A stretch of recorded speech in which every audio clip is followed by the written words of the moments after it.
So what I want to talk about here is um, some changes I would do to the Liberator and why. Um, so let's just start with Hanger Link. So I put the Crucible up here, the Liberator, and the Ironclad. So with the Crucible, you could technically carry a fighter with it. Um, you can maybe land it far away. You could have fighters go out and fight, come back and get repaired. I think the Crucible is going to get a crafting station because it's a repair ship and you're going to have to replace internal components with engineering. And also, it can also repair bigger ships like the Paladin, Connie, and even set Idris and stuff with its arms that can go out. So, what what I'm getting at here is that the Liberator cannot repair things like the Paladin and stuff, but you would bring in like a fleet to combat with like a Terrapin, maybe a medium light fighter, some heavy fighters that are going to see combat, and they're going to come back to get fixed up. So we know that they said that you can manually repair, rearm, and refuel some of these ships on the Liberator. But what do you do if their components break? Are you supposed to just carry extra components for all of the ships you're bringing? I think that's weird. So I think, like the Crucible, and like the Clipper that recently came out, we are going to get crafting modules built into the Liberator. I think it has to come with its own crafting, especially with crafting coming out, I'm pretty sure this upcoming year, 2026. I feel like it just needs it. This is a light carrier that's supporting ships. It just needs it because all these ships are going to get damaged eventually, especially if they're sitting on top of here when you get engaged. But more importantly, there used to be size restrictions on jump points, so that was one of the reasons why the Liberator existed. So you could get these smaller ships through big jump points, but they've taken that out of the game. Especially with like these systems getting smaller, like Pyro and stuff. Like a Hornet can jump all around Pyro and Nyx, so can a Scorpius. It might need to refuel like once if you're doing lots of jumps, but the Liberator's kind of lost its place. So as a result of that, I think it should get more. So hopefully it gets crafting. I mean, you could maybe even do a medical bed, but you can also easily fit medical ships and ground vehicles into it if needed. But it just needs something, right? So to follow on that concept, here's a post from Dreadfox on Spectrum, and he basically mentions that he would love to see 3 pads up top, all same size, and maybe raising up this front pad so it's level with these other pads, which would mean you could fit longer, bigger ships as long as they can fit in here. He was even saying bringing it up to level here so that things that fold out like a opened up Scorpius could stick out.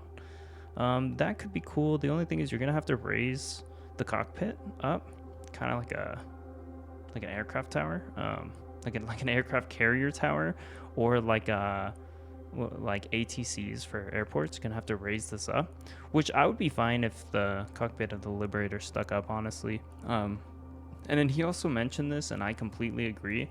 Add an extra PDC to the top and the bottom of the Liberator. I think that's a great idea because you keep crew counts low. Plus, this is like a pretty high value ship. You're gonna have cargo inside. You have all these ships. Who isn't gonna want all these components, weapons, free scrapping, and stuff like that? Plus, there are fleets that won't have fighters on top of the Liberator to fight back, like mining fleets, stuff like that. So what? So is this just a flying pinata that can't really transport ships much farther than they can actually go? So it's just weird. I think it should have a little bit more defense, not offense but defense. So some extra PDCs, heck, maybe another turret. Maybe you increase its max crew count to 3, maybe 4 with engineering. But I think it is good if this ship stays with a lower crew count so that any extra people you bring aboard that aren't manning a Perseus, an Ironclad, stuff like that, can not feel pressure to go in a turret and they could take their ship out. But anyways, I don't want to leave the Ironclad hanging here, so the Ironclad will definitely take like a fighter or like one ship, and I think just like the Liberator, that ship would come back, land, get fixed up manually, and fly out. The Assault will have a crafting bench already, so maybe that could support ships, but I think they mentioned that would be like a smaller tier for ground vehicles.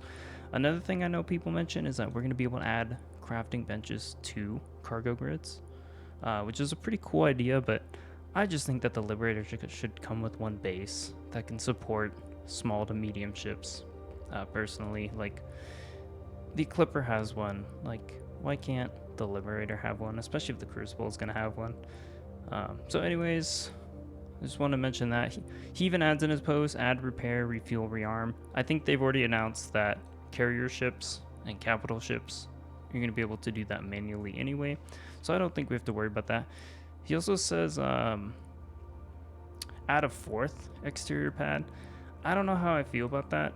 I mean, maybe I would have to see some concept images, but anyways, just wanted to mention that he posted this November 6th this year, I believe, and just wanted to touch the Liberator's matrix real quick. So you can ignore the Valkyrie Liberator edition. I mean, you can compare it if you want, but they aren't really comparable. It just pops up when you search the Liberator. So here's some of its specs, its size, crew count I talked about. We don't know how it flies just yet, but I'm assuming it's going to fly pretty slow, especially when it's holding stuff.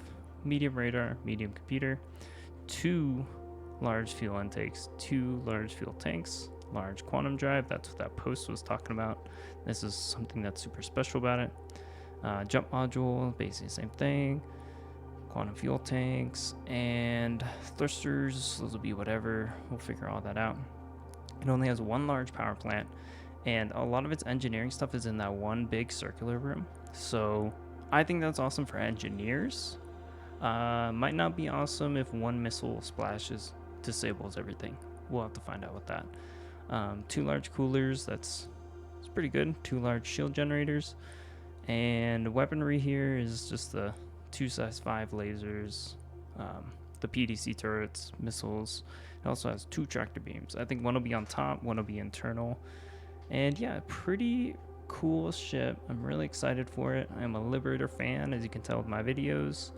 And yeah, I just hope it gets something, because like, if this ship can't defend itself and it purely relies on what it brings on top, then like as a player who pirates often, we're just going to be pirating Liberators. Like, we're going to ignore Ironclads that have turrets and an interior cargo bay, and we're just going to go for these.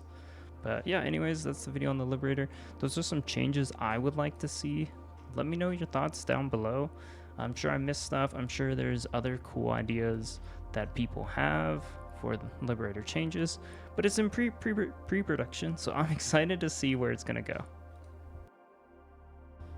And if you want to see any other Liberator fleets or fleet ideas, I have another video on it on this channel. Go and check it out. Like and sub if you liked it. Thanks.